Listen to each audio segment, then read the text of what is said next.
In this video, you're gonna learn 8 foolproof techniques to stop procrastinating, whether it's in work, fitness, school, whatever. I'm sure you can apply this in multiple areas in your life. Let's hop right in. The first tip is to put work in front of you. For example, what I like to do is put post-it notes of different homework assignments or work that I need to get done by the end of the day. So if you have to read a book for homework, I would recommend putting your book on your bed or on the desk or somewhere that you can always see it. If you have an essay that you need to write, I would put a post-it note on your bathroom mirror, on your door, on your TV screen, and hopefully that helps you out a lot. Tip number 2 is one of my favorites, and that's gonna be to reward yourself after the work that you do. Say you wanna get some math homework done and your favorite snack is Oreos. What I would recommend doing is every 5 problems, you get 1 Oreo, or just use whatever snack or activity will make you get some work done. Let's say you like video games. For every 1 hour studying, maybe you get 10 minutes of video games, something like that. Essentially, whatever you would be doing instead of studying, you should use as your reward, just because it'll incentivize you to start working. This next tip is super important for preventing procrastination, and it's to start small. I think the best explanation of this one is going to the gym. Don't think about going to the gym as this huge, daunting 2-hour task. Think about it as just putting on your tennis shoes. Okay, once you put on your tennis shoes,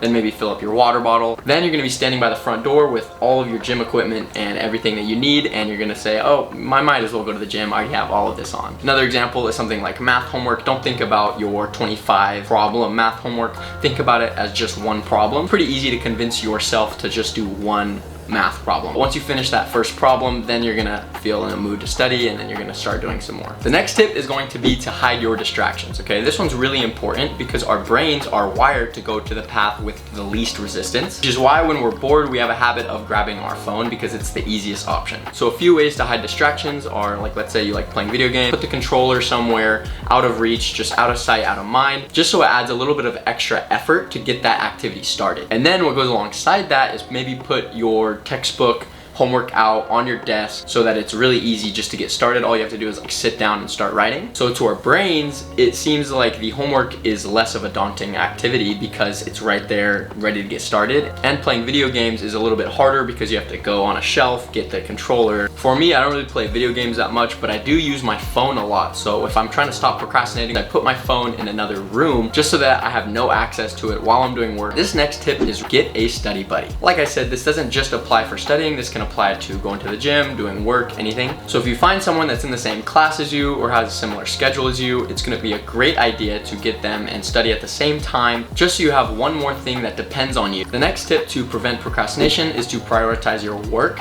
And this involves making a list of everything that you need to get done. I like to do this on Monday, the start of my week, just so I have an idea of every deadline that I have throughout the week. And then you can rearrange the stuff based on importance. And that leads us to our next tip, which is to go somewhere to study. When I was in undergrad, the best place that everyone seemed to go was the campus library. It's a lot harder to get distracted in somewhere like a library rather than just like at the dorms. And there's a lot of other places you can go to, like coffee shops or anywhere with free Wi-Fi. What I typically do nowadays, if I don't have the energy to go and drive somewhere, is just work on my desk. But when I am at my desk, that means I need to be more disciplined and not get distracted by chores, my phone, and other stuff that's going on around the house. If you are the type of person that gets distracted, I would try to go somewhere like a coffee shop or the library. And another great thing that you should get in any of those circumstances is noise canceling headphones. I know that they're getting a little bit cheaper nowadays, so it's actually a really good investment because even if you're in a really crowded area, you get to be in your own space, and if there are things happening around you, you literally won't even hear them. So it's great if you want to stay in that workflow. All right, and the last tip is going to be make a study routine. And this is just going to be picking a date or time